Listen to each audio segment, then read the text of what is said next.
aujourd'hui, je vais être vulnérable et je vais vous partager encore un témoignage des erreurs que j'ai pu commettre.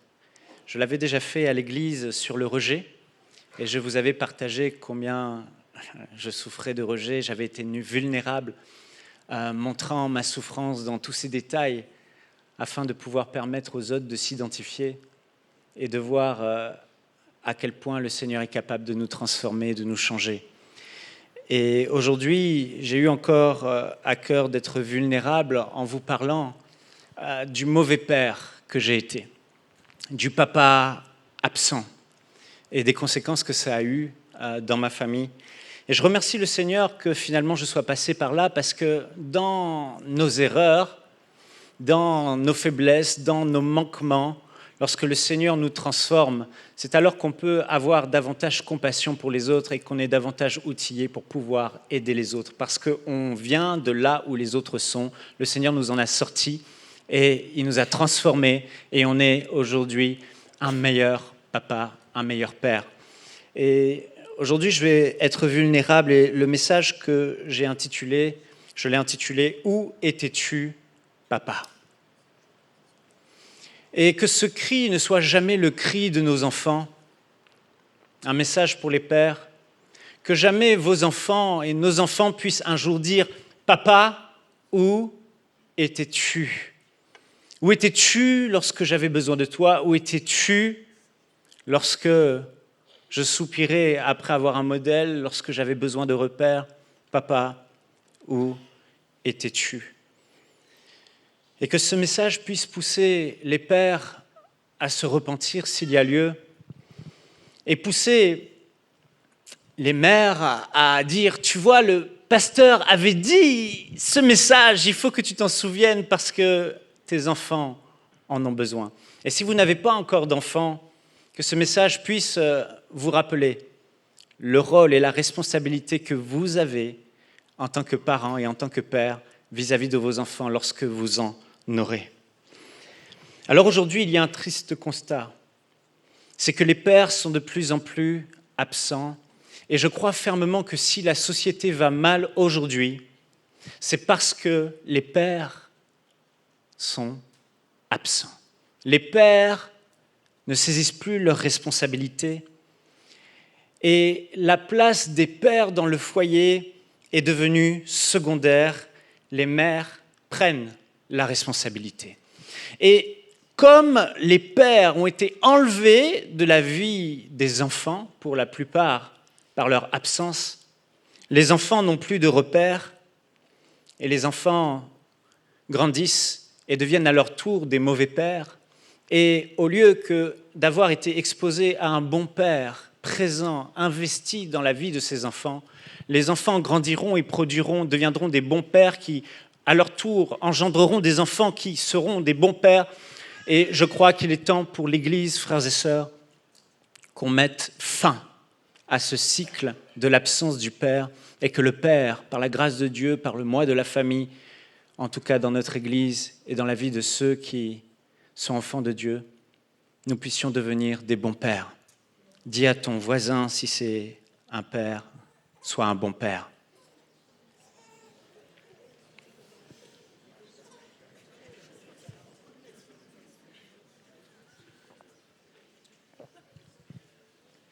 Un père est irremplaçable.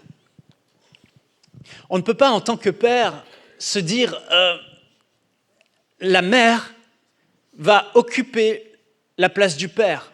Le père ne peut pas déléguer ses responsabilités dans la vie de ses enfants et de son foyer à son épouse. Il ne peut pas se cacher derrière son épouse. Il ne peut pas déléguer sa responsabilité à l'école du dimanche, à Plénitude Kids. Il ne peut pas déléguer sa responsabilité aux professeurs des écoles pour éduquer ses enfants, pour que les enfants grandissent comme ils doivent grandir et deviennent ce qu'ils doivent devenir. Non, c'est la responsabilité du père.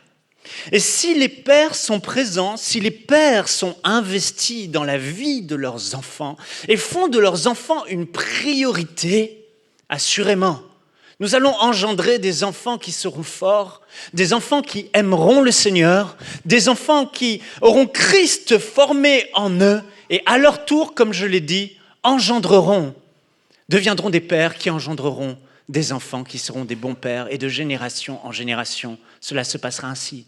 Donc, il n'est pas juste question de nos enfants, il est question, quand on regarde à une échelle plus grande, que si le père reprend sa place, c'est carrément toute une nation qui change.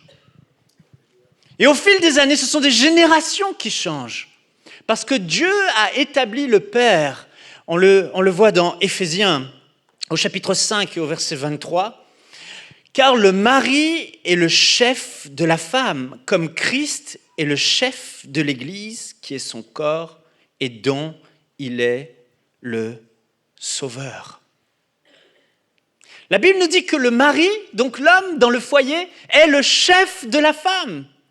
Ça veut dire qu'il est le chef de la maison, il est le chef de là où va aller le foyer. C'est lui qui est censé avoir les épaules, c'est lui qui est censé être celui sur lequel la femme s'appuie pour aller dans la bonne direction. Il est celui qui est censé être le grand leader, se tenir devant, et toute la famille suit derrière. Mais si le père n'est pas là et ne prend pas sa responsabilité, alors on demandera à la mère d'occuper la responsabilité de leader alors qu'elle n'a pas reçu de Dieu le mandat, la grâce, l'autorité pour le faire.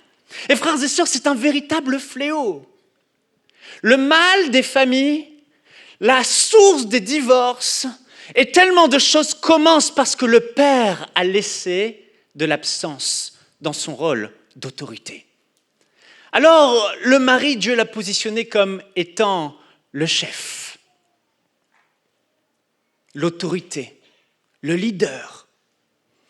Et Paul compare ce chef du foyer à Jésus-Christ qui est le chef de l'Église.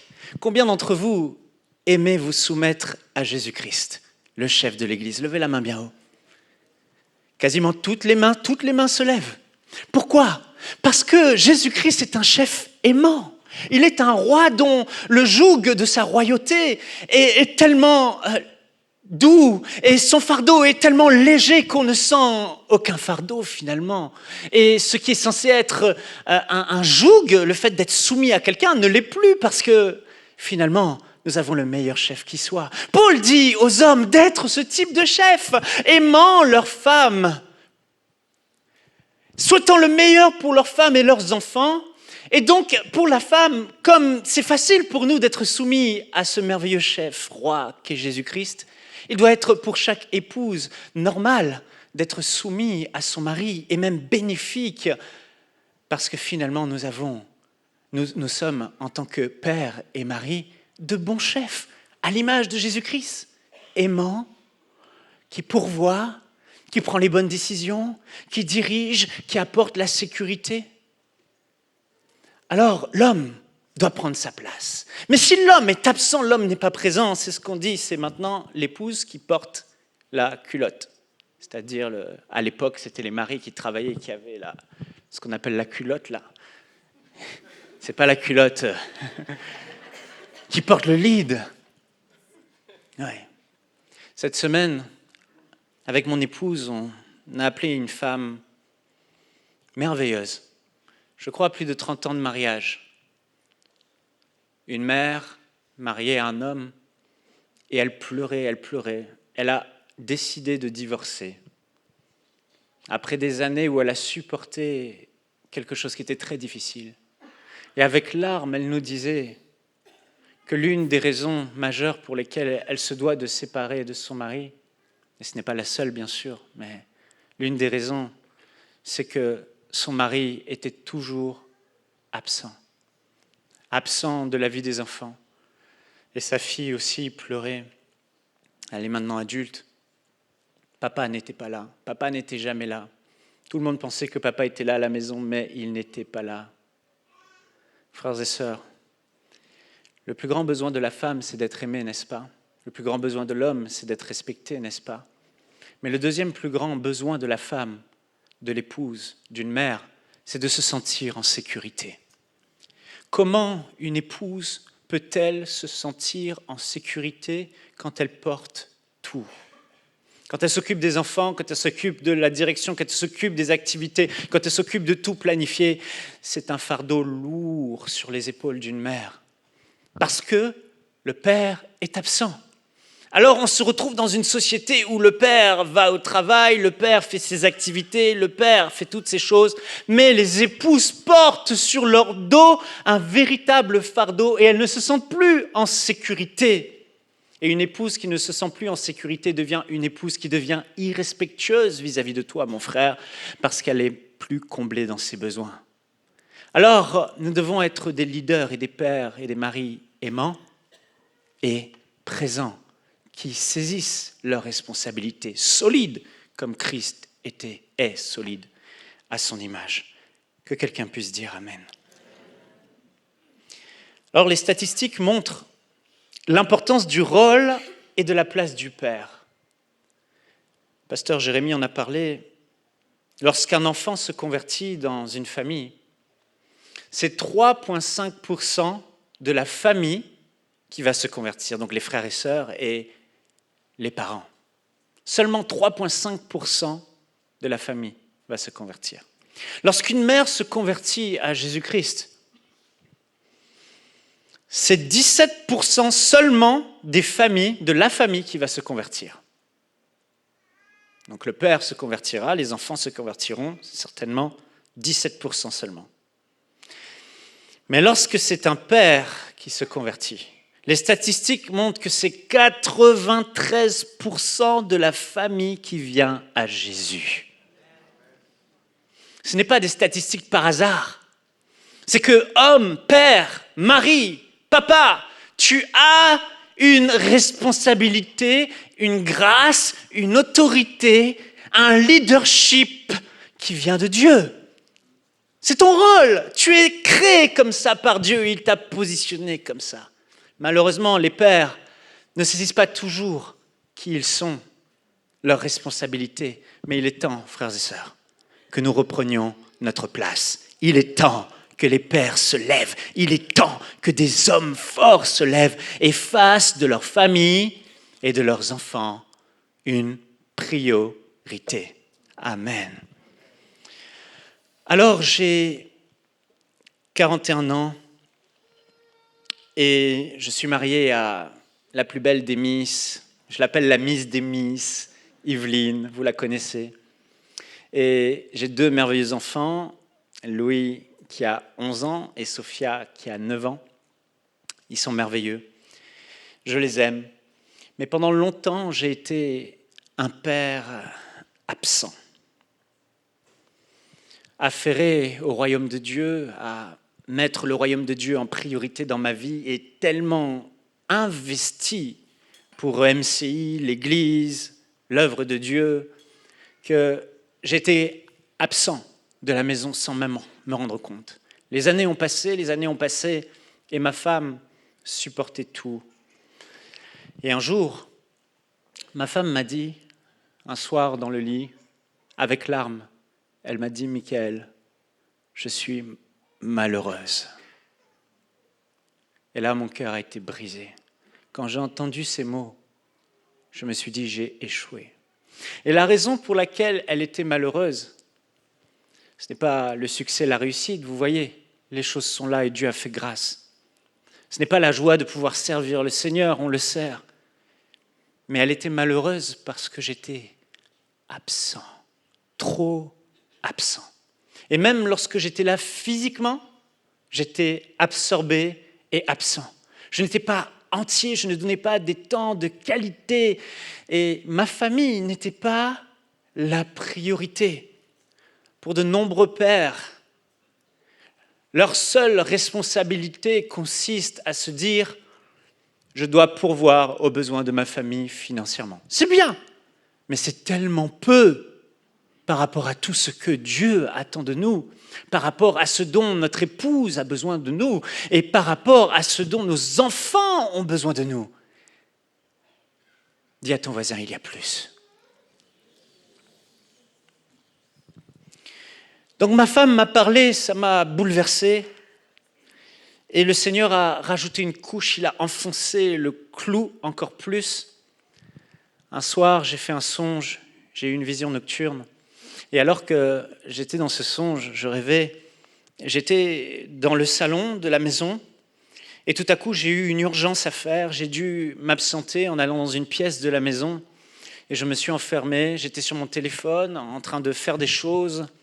Et puis, je suis ressorti de cette pièce. Et quand je suis ressorti, en ouvrant la porte, voilà que Louis, mon fils, et Sophia, ma fille, passent devant moi. Mais quand ils passent devant moi, je les vois à l'âge adulte, 18 ans, 20 ans peut-être, et tous les deux sont adultes. Et ils passent près de moi, et je dis « Louis, Sophia !» Ils me regardent à peine, et quand ils me regardent comme si j'étais étranger, comme si je ne les connaissais pas. Comme s'il n'y avait pas de relation, de communion entre nous. Et j'ai dit, c'est papa, c'est papa. Il me regardait et il n'était pas capable de m'appeler papa. Et là, je pleurais comme pour les supplier. S'il vous plaît, laissez-moi être votre père. Et je me suis réveillé en sursaut. Ce rêve m'a travaillé toute la journée. J'en ai parlé à mon épouse. J'ai dit, chérie, voilà le rêve que j'ai fait, il faut que je te parle. Et je lui raconte le rêve. Et là, elle me dit, Michael, c'est Dieu qui t'a parlé. Ce rêve vient de Dieu. Et elle a commencé à me dire ce qu'elle pensait vraiment. Elle m'a dit, Michael, tu es un père absent. Et Dieu t'a montré ce qui allait arriver si tu ne te corriges pas. Et là, quand elle m'a dit ça, j'ai su, au fond de moi-même, qu'il fallait que ça change. Parce que les regrets seront grands plus tard. Et combien de pères ont des regrets aujourd'hui en disant « Mais si seulement j'avais été plus présent dans leur vie ». Parfois, c'est difficile de racheter le temps quand on n'a pas fait de nos enfants notre priorité. Elle m'a dit « Michael, alors que tu travailles à gagner le monde pour Christ, tu oublies de gagner tes propres enfants à Christ. Tu pries pour le salut des âmes dans les nations, tu pries pour le salut des âmes à Granby, dans la région et à travers les médias. Mais je t'entends si peu prier pour le salut de tes enfants. » Elle m'a dit, tu donnes du temps à la terre entière et c'est dur. J'accepte ça, mais de voir qu'un inconnu toujours t'appelle, besoin d'une délivrance, besoin d'une guérison, besoin d'un encouragement. Tu es toujours là, tu réponds, tu donnes 2 heures, 3 heures, parfois une demi-journée pour accompagner les gens. Mais tu donnes si peu de temps à tes propres enfants. Michael, tu planifies et tu gères une grosse organisation, mais tu ne planifies rien pour les enfants. Pas de diagramme de Gantt, pas d'agenda, pas de prévisionnel pour les enfants, rien. Et pour la terre entière, tu fais tout. Pour EMCI, tu fais tout. Elle m'a parlé avec son cœur et elle m'a dit, tu es trop absent à cause du travail.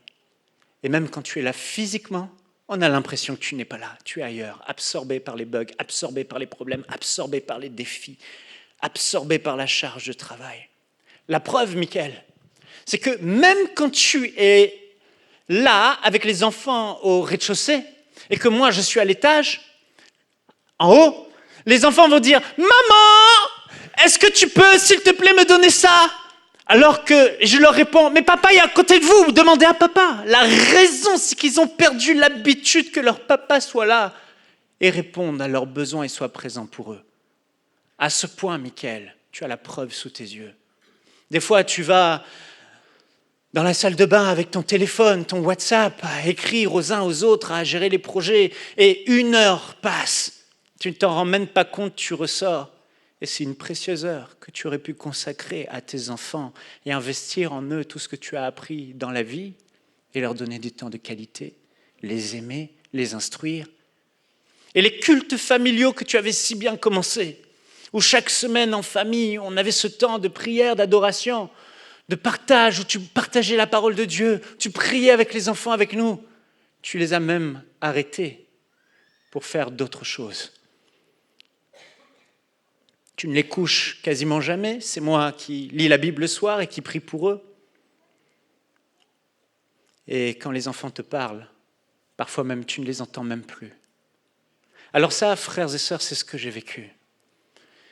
Et après que mon épouse m'ait parlé et que j'ai fait ce rêve, ça a été un électrochoc.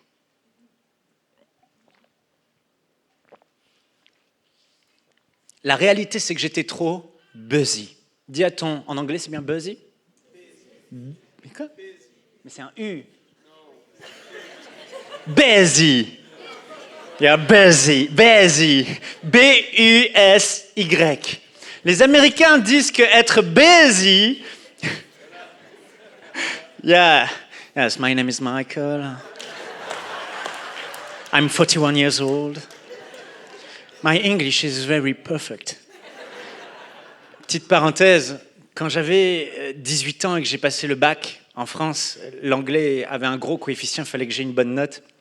Et je n'étais pas assez bon en anglais, alors j'ai appris les répliques d'un film par cœur. Et je me suis dit, comme c'est 10 points sur les 20 points qui sont la dissertation où je dois écrire des choses comme je veux, je vais apprendre des phrases qu'on peut placer partout et je vais les placer dans la dissertation. Et j'ai eu 17 sur 20, meilleur que les grands qui étaient bons à l'école en anglais. Yes, la sagesse. Et le texte disait, bon, je vais mettre Jesus à la place. The food sickens you. There seems no reason to stay there seems no reason to stay alive for any of it. But what if Jesus gives it back to you? Pluck out the pain and give you another life, a life you will never realize. Un texte comme ça, life is not the bed of roses. Enfin bref, petite parenthèse. C'est comme ça que je m'en suis sorti. Bon, en tout cas, busy veut dire en anglais ils ont mis un acronyme, les Américains, be under Satan Yug. Quand un père est busy, il est sous le joug de Satan. Sous le joug de Satan dans sa communion avec Dieu, mais sous le joug de Satan dans sa communion avec sa propre famille et ses propres enfants. Alors, j'étais busy. Et je n'avais jamais épousé mes responsabilités en tant que père. Je suis rentré dans le mariage, en fait, finalement, comme un adolescent qui a un métier et qui n'a jamais fait la transition en tant qu'adulte. Parce que finalement, je suis devenu géniteur, j'ai eu des enfants, mais jamais je n'ai épousé ma responsabilité de père. J'aurai des comptes à rendre pour l'âme de mes enfants. Et mes enfants doivent être mon premier ministère. Mais je ne l'ai jamais réalisé.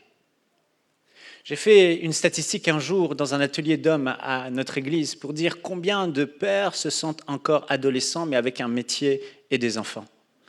70% des mains se sont levées. La réalité, c'est que peut-être nous n'avons pas tous eu des bons modèles de pères et nous avons simplement reproduit ce que nous avons vu.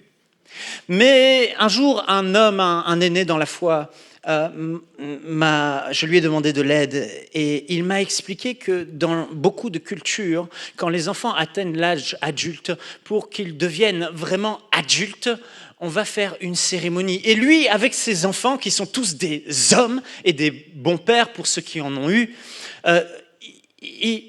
ils ont épousé cette responsabilité. Ce sont des papas présents et des pères investis dans la vie de leurs enfants parce qu'en fait, il y a eu une prise de conscience. Mais je n'avais jamais eu cette prise de conscience. Cette prise de conscience, je l'ai eue là à travers ma femme et à travers ce songe. Et il fallait que je réalise. Et cet aîné dans la foi a fait un tour du quartier de la maison avec moi. Il m'a dit, viens. Et il m'a expliqué, moi, mes fils, à passer à la maturité, ils s'agenouillent. Et comme les chevaliers, à l'époque où on faisait chevalier en mettant l'épée, je fais comme une cérémonie, je leur donne un cadeau, je leur dis maintenant tu es un adulte et tu seras bientôt un père. Et il y a ce passage-là. Mais nous n'avons pas forcément eu ce modèle, ni cette transition. Alors nous sommes restés enfants. Et Aurélie, tu peux me passer ça. Il m'a dit, Michael, maintenant, tu vas devenir un bon père, c'est ton désir, un bon mari, et je vais t'offrir ce cadeau. Il m'a offert un couteau suisse, ici. Et il m'a dit, chaque fois que tu verras ça, tu te souviendras de l'engagement que tu as pris, de la responsabilité d'être un père présent pour tes enfants. Et là-dessus, tu as tout. Tu as un petit ciseau, tu as un couteau, tu as une... Comment ça s'appelle ça? Mesdames, comment ça s'appelle? Comment? Non, c'est pour enlever là. Une pince à épiler, merci. Tu as une pince à épiler. Et il m'a dit, tu verras, tu l'utilises toujours parce que là-dedans, tu as des outils utiles. Et c'est de même ce que tu es pour ta famille. Tu es un couteau suisse. Tu as tout ce dont ta famille a besoin pour aider ta famille, accompagner ta famille. Et je l'ai toujours avec moi. Et combien de fois je l'ai utilisé. Merci Aurélie. Alors j'ai pris cet engagement. La Bible dit dans 1 Corinthiens chapitre 13, verset 11, « Lorsque j'étais enfant, je parlais comme un enfant, je pensais comme un enfant, je raisonnais comme un enfant. Lorsque je suis devenu un homme, j'ai mis fin à ceux qui étaient de l'enfant. » Et écoutez bien, Paul dit, lorsque je suis devenu un homme, j'ai mis fin à ceux qui étaient de l'enfant. Homme, frère, père, as-tu mis fin à ce qui était de l'enfant ? As-tu, à un moment donné, cette transition où tu es devenu, comme Paul le dit, un homme ? L'enfant n'a que faire des responsabilités. La liberté, c'est cool, c'est tranquille, on profite. Mais quand tu deviens père, tu n'es plus là pour profiter. Tu as une lourde responsabilité, celle de faire rentrer tes enfants dans leur destinée, faire en sorte que tes enfants ressemblent à Christ, faire en sorte que tes enfants aiment le Seigneur, faire en sorte que tes enfants entrent dans le royaume de Dieu, faire en sorte que tes enfants marchent dans les valeurs du royaume, faire en sorte que tes enfants réussissent, faire en sorte que tes enfants aient un avenir. C'est ta responsabilité. Et c'est ce que Dieu te demande. Et c'est ce que j'ai dû faire, décider d'en finir avec le petit Michael enfantin qui ne refuse de prendre ses responsabilités et devenir un homme et un père. Et cette prise de décision a tout changé. Et ça commence aujourd'hui pour toi si tu te sens concerné ou si tu seras concerné plus tard par une prise de décision. Deviens un père présent et responsable. Ce que Dieu attend, alors j'ai commencé à changer et à m'améliorer. Et je m'améliore et je vais de progrès en progrès. Ce matin, j'ai demandé à mon fils dans la voiture, j'ai dit, dis-moi Louis, est-ce que tu trouves que papa est assez présent ? Il a dit, oui. J'ai fait yes. J'ai dit, est-ce que tu trouves que papa était présent il y a quelques années ? Il m'a dit, non, pas du tout. J'ai fait, ok, il y a des progrès, alléluia, il y a des progrès. On va de gloire en gloire. Ce que Dieu attend de nous, les pères, et ce que Dieu attend de toi, futur père, c'est comme on l'a dit, de pourvoir à leurs besoins, c'est vrai, mais ça c'est une évidence pour tout le monde. Mais tes enfants doivent être ta première priorité, ton premier ministère. Que tu sois le premier et le plus grand des leaders dans leur vie. Si ce n'est pas toi le leader de leur vie, les stars deviendront leurs leaders. Les amis populaires deviendront leurs leaders et leurs modèles. Mais si tu es là, tu seras vraiment la personne qui l'inspire, qu'il suit et à qui il veut ressembler. Que tu sois leur premier et leur plus grand modèle. Que tu les inspires par ton exemple. Que tu les amènes à Christ. Que tu pries sans cesse pour eux afin que Christ se forme en eux chaque jour, chaque semaine.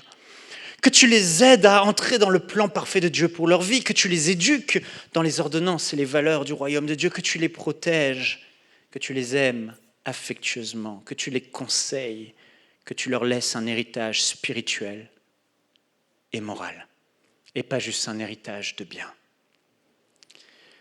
Alors la meilleure éducation que nous pouvons donner à nos enfants, c'est par le modèle.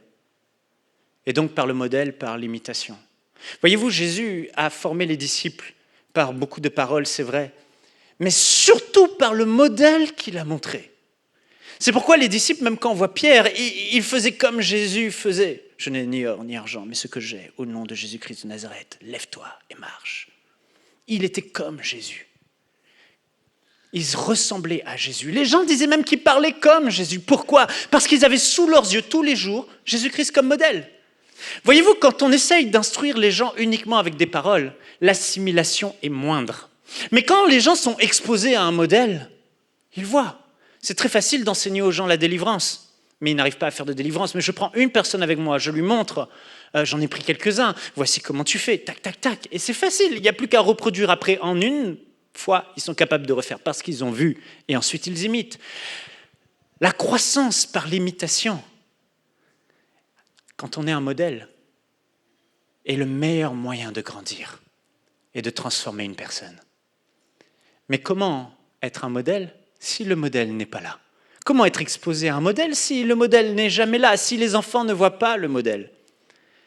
Alors, il est important qu'on soit le modèle pour nos enfants, un modèle présent. Si on peut envoyer, s'il vous plaît, une vidéo. Hier, j'ai fait une vidéo avec mon fils, je lui ai appris à tirer à la carabine à plomb dans notre petit jardin. Et je lui ai dit, voilà, on va essayer d'atteindre la cible. Et on a commencé à tirer, et j'étais surpris de voir que je n'ai rien expliqué à mon fils, mais il m'a observé faire. Et il a reproduit exactement le même modèle. Même quand j'ai filmé et zoomé sur la cible, je me suis mis à un endroit sécuritaire. Je ne lui ai même pas dit d'aller là. Il a pris mon téléphone quand c'était à mon tour de tirer, et il allait exactement au même endroit pour filmer, de la même manière que je lui avais montré. Pourquoi? Parce qu'il a vu. Dis à ton voisin, sois un modèle. Imaginez-vous, je lui avais dit, bon, tu prends le fusil, tu te positionnes comme ça, tu te mets à genoux, tu t'assois, tu fais comme ça, tu tiens ça au bord de la chaise parce que tu vois, le fusil est un peu lourd. Et puis quand tu filmes, mets-toi dans une zone sécuritaire à gauche. J'ai rien eu à dire tout ça. Si je lui avais dit, il aurait été embrouillé, il n'aurait pas pratiqué, il n'aurait pas compris. Mais le modèle parle. Alors on doit être un modèle d'intégrité, un modèle d'amour. Tes enfants doivent voir l'amour de Christ. Ils doivent voir Christ en toi. Arrêtons simplement de leur parler de Christ, mais montrons-leur comment Christ pardonne d'une manière inconditionnelle, comment Christ est humble en toutes circonstances. Montrons-leur Christ à travers nos vies. Lui qui a aimé même ceux qui lui faisaient du mal. Montrons-leur comment on aime réellement de l'amour de Dieu. Montrons-leur ce qu'est prier et la consécration.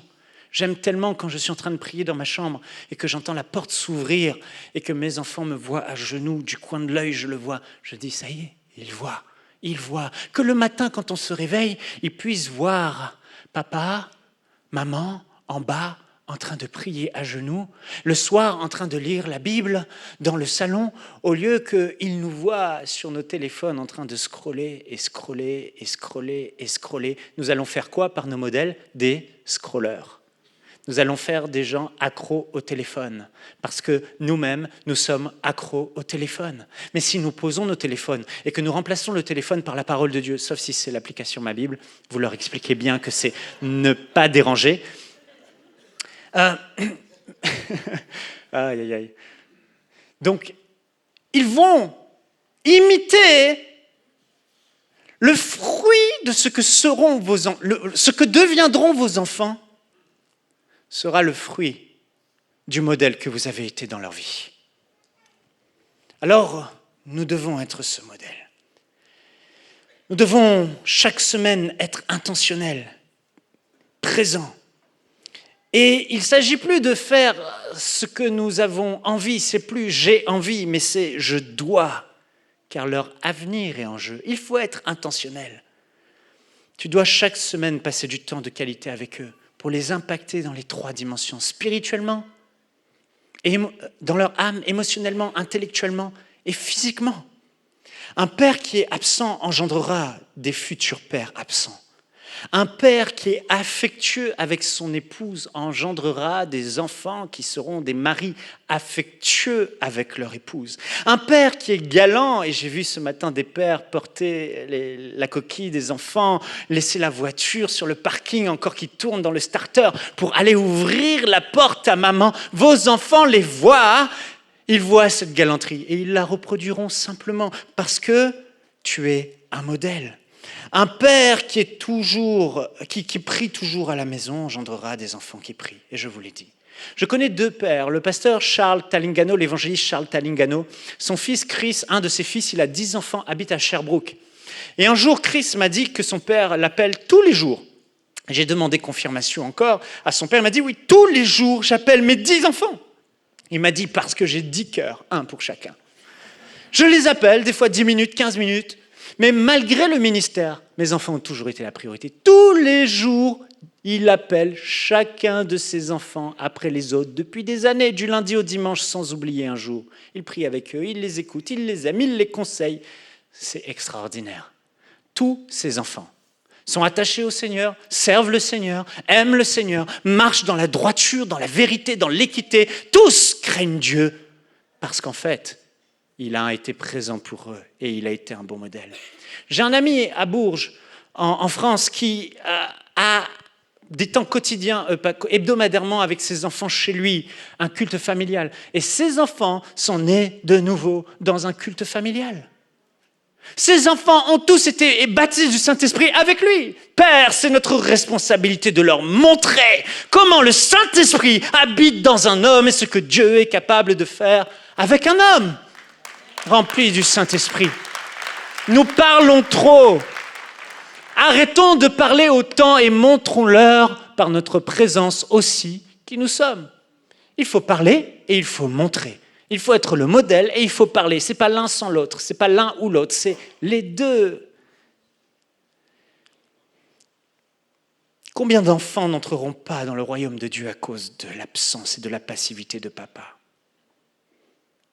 Et combien d'enfants n'entreront pas dans leur destinée à cause de l'absence et de la passivité de papa ? Combien d'enfants diront, frères et sœurs, « Où étais-tu, papa ?» Aujourd'hui, tellement d'enfants sont blessés. En tant que pasteur, je le vois. Et la plupart du temps, la raison de toutes ces choses qui ont atteint les enfants, c'est parce que papa n'était pas là, papa était absent. Des blessures qui remontent à l'enfance. Pas toujours parce qu'on a été un mauvais père, violent, méchant, autoritaire, mais parce que les enfants n'ont pas eu l'amour de papa. Papa, tu étais où quand j'avais besoin de toi ? Tu étais où quand je pleurais dans ma chambre ? Tu étais où quand j'avais besoin de ton conseil ? Papa, tu étais où ? Tu n'étais pas là. Pourquoi, papa, tu n'as pas été la priorité de mon cœur, de ta vie ? Pourquoi ces choses, le travail et toutes ces choses sont passées avant moi ? Papa, j'ai fait une équation dans mon cœur toute simple. Puisque tu leur donnes tout ce temps et à moi rien, ça veut dire que tu ne m'aimes pas. Et des enfants grandissent sans l'amour du père. Ça blesse, ça crée des carences, ça crée des blessures, ça crée des manquements. Parce que papa n'était pas là. Où étais-tu ? Si tu avais été là, je n'aurais pas fait toutes ces bêtises. Pourquoi toutes ces choses que tu les as apprises, papa, tu ne me les as pas enseignées ? Pourquoi tu n'as pas pris le temps ? Il y a un chant qui a plus de 1 milliard de vues sur YouTube.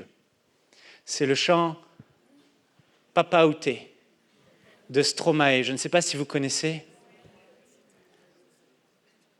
Papa où t'es, papa, papa où t'es, papa, papa, papa où t'es. 1 milliard de vues. Ça fait partie des chants les plus écoutés. Pourquoi ? Parce qu'en réalité, ça parle au cœur, aux choses qu'on ne dit jamais, à ces mots qu'on refuse de mettre sur un mal-être profond. Papa n'était pas là et j'ai perdu mes repères. Et j'ai grandi avec un vide que maman ne pouvait pas seule remplir. Ton enfant est ton plus grand investissement. J'ai partagé ce message au Congo lors de la conférence chez pasteur Marcelo Tunassi, Équilibre. Et je disais, tu ne sais pas ce que ton enfant deviendra. Vous savez, souvent, nous, les hommes, on est drivés par l'importance de l'impact, du succès, de la réussite, de là où on va. Et on est très concentré sur notre ministère. Mais qui dit que l'appel qui est sur la vie de ton enfant n'est pas bien plus grand que ton propre appel ? Qui dit que l'enfant que tu vas engendrer ne sera pas un David, un Joseph, un Salomon ? Hermann était le père d'un homme dans une petite église en Allemagne. Il s'appelait Hermann. Et son église avait à peine 100 membres. Et il n'était pas fier de son église, ni les enfants fiers de l'église de papa. Mais cet homme était le père d'un homme qui s'appelle Reinhard et qui est devenu Reinhard Bonnke et qui a amené un réveil dans toute l'Afrique avec des millions d'âmes qui ont été sauvées.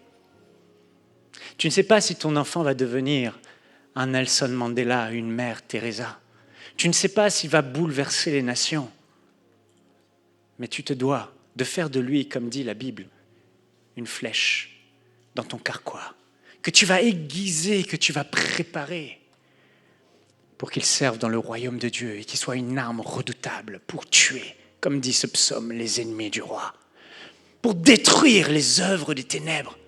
Tu dois prier pour lui, investir en lui, le former et le préparer dans sa destinée, discerner aussi quel est son couloir et quel est son appel.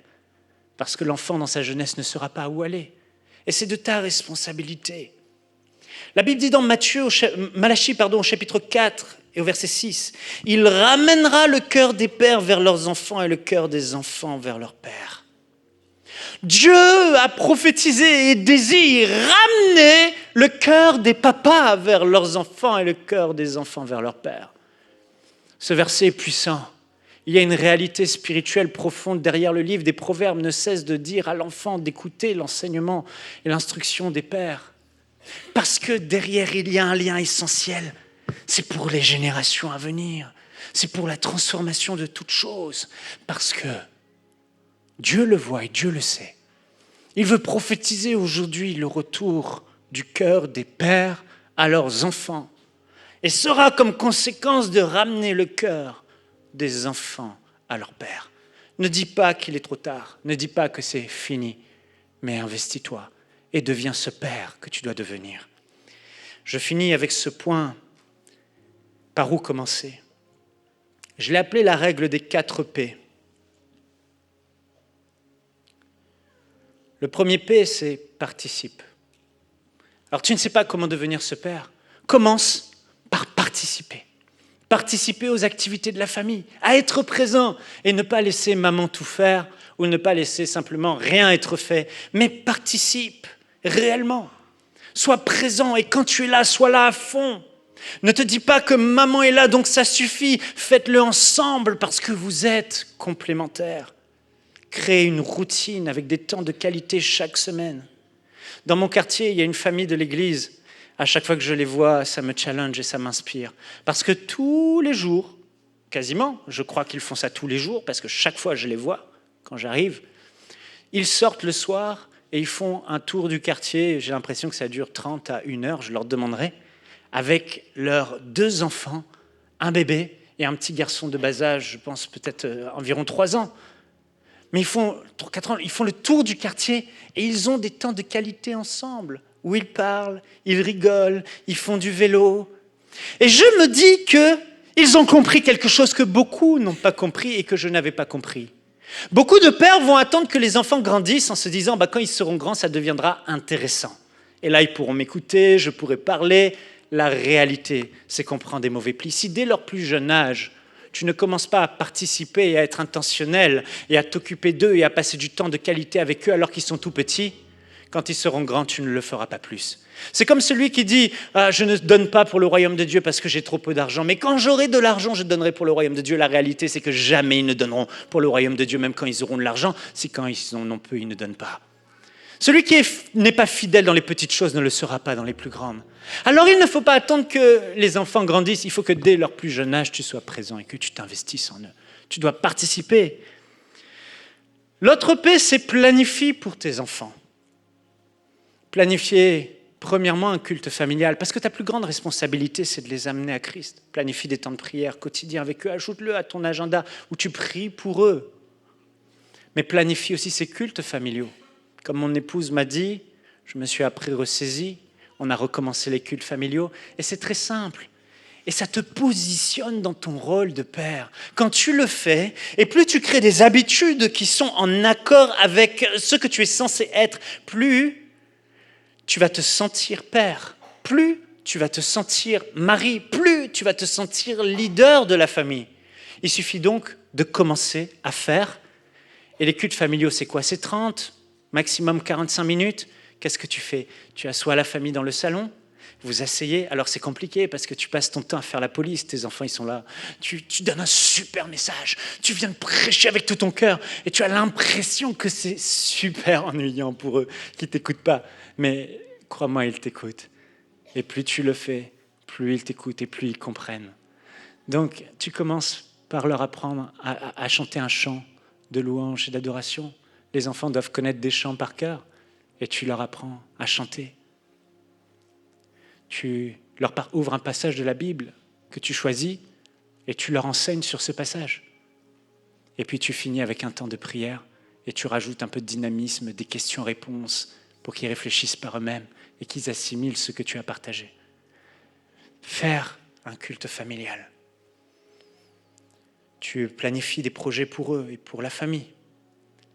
Tu épargnes un peu chaque mois pour l'avenir de tes enfants.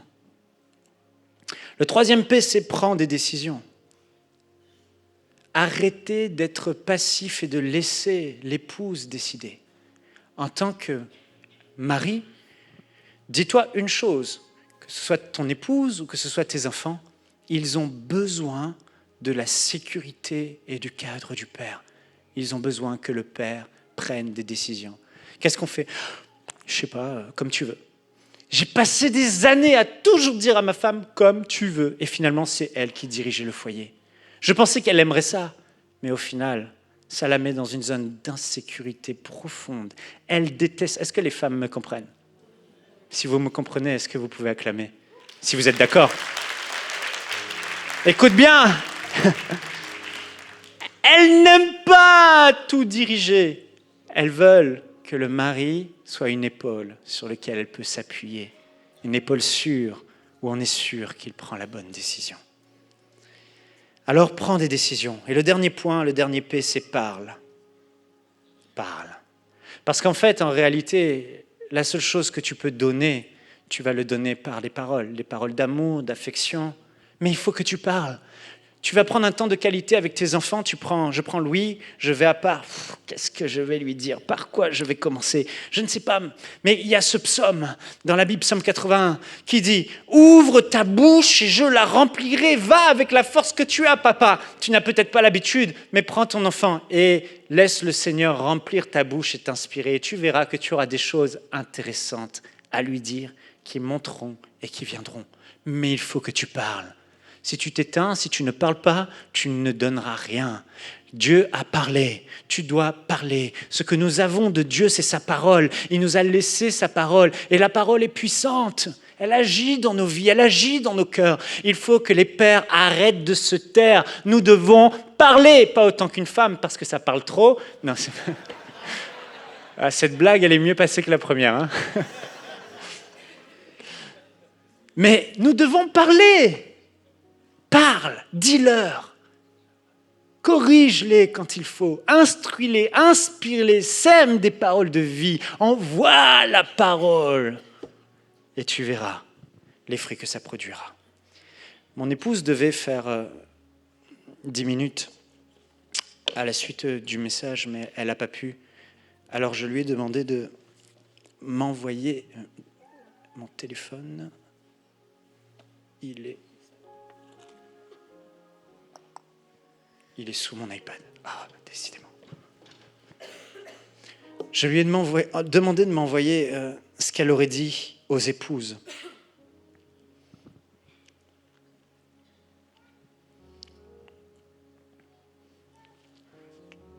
Et je vais lire ce qu'elle aurait dit.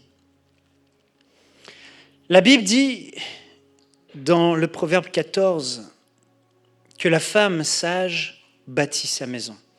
Et le désir d'Evelyne était de pouvoir parler aux épouses pour qu'elles puissent laisser de la place à leur mari. Parce que si, épouse, vous réagissez mal, votre mari va tomber dans une spirale qui est mauvaise. Mais si vous lui laissez de la place et vous l'encouragez à prendre sa place, il le fera. Alors c'est vrai qu'Evelyne m'a aidé, beaucoup aidé. La Bible dit dans le Proverbe 14 que la femme sage bâtit sa maison et la femme insensée la renverse de ses propres mains. Ce verset souligne la profonde responsabilité de la femme dans l'édification d'un foyer stable et harmonieux. En tant qu'épouse, tu peux, sans le vouloir, contribuer à limiter l'engagement de ton mari auprès de tes enfants. Voici 5 manières par lesquelles tu peux favoriser son rôle dans l'éducation de vos enfants. Femme, considère toujours ton mari comme un homme mature. Ne l'infantilise pas en lui parlant comme à un enfant. Car s'il se sent comme un enfant, il ne pourra jamais devenir ce père responsable dont vos enfants ont tant besoin.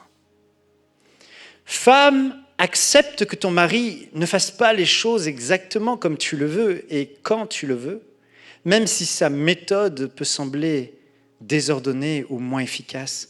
Chaque approche peut porter du fruit dans la vie de vos enfants. Et c'est dans cette complémentarité que se trouvera votre force. Femme, laisse du vide. Si tu gères tout ce qui concerne les enfants, ton mari ne pourra pas trouver sa place de père ou même savoir ce qu'est son rôle. Apprends à déléguer certaines choses et ne les fais pas à sa place. Femme, ne dénigre pas ton mari devant vos enfants. Ne te moque pas de lui et ne place pas vos enfants comme juges des défauts de leur papa. Si ton mari se sent humilié devant ses enfants, comment pourra-t-il prendre sa place d'autorité dans leur vie? Et pour finir, femme, valorise ton mari. Comme le dit le Proverbe 31, la femme vertueuse fait du bien à son mari tous les jours de sa vie. L'un des grands besoins de ton mari est d'être respecté. Le valoriser, c'est remarquer les efforts qu'il fait, le souligner pour qui il est et surtout éviter de le critiquer. Alors voilà les conseils que mon épouse vous donne, chère épouse et chère maman, pour aider votre mari à rentrer pleinement dans son rôle de père. Je vais demander à l'équipe de la louange de venir, si on peut fermer nos yeux et prier. Que le Seigneur fasse son œuvre dans le cœur des pères. Et si tu es père et que tu te sens concerné par ce message, ou que tu sais que tu seras un futur père et que ce message parle déjà à ton cœur, je veux t'inviter là où tu es, simplement mets-toi debout à ta place.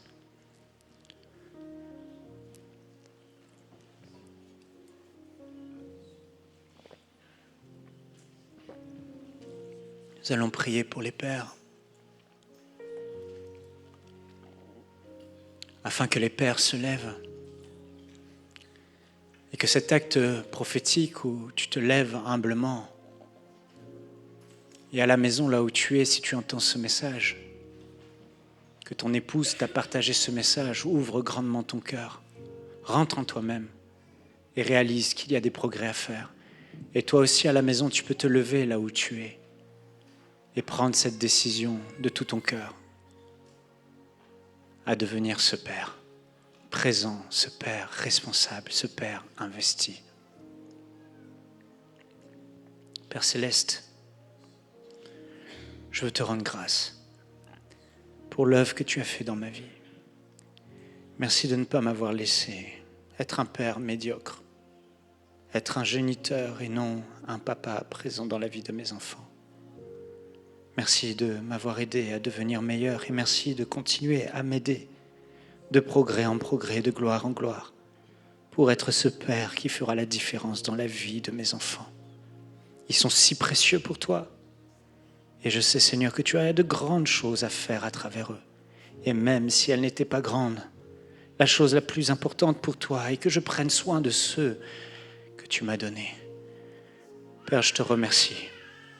Et je prie pour mes bien-aimés, ceux qui nous suivent à distance, mais ceux qui sont dans la salle ce matin, dans l'Assemblée Plénitude. Je prie afin que chaque homme puisse être ce Père qu'il doit être ou devenir ce Père qu'il devra être. Père, je prie pour un vrai changement, une vraie repentance, un vrai demi-tour. Et que là où il y a eu beaucoup d'absence et trop d'absence, qu'à compter de maintenant, les choses changent.